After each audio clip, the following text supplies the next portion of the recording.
నాలుగు దిక్కులే నువ్వే దిక్కని మొక్కే నాగమ్మ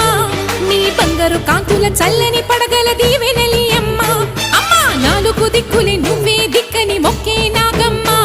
నీ బంగారు కాంతుల చల్లని పడగల దీవెనలి అమ్మ నమ్మిన వారికి నాగుల జాతికి అమ్మవు నీవమ్మ పసుపు కుంకుమ పడతుల కొసగే దేవత నీవమ్మ మా ఐదవతనమునకు అభయమునిచ్చి అండగా ఉండమ్మా చల్లని చూపుల నాగమ్మ మా పిల్ల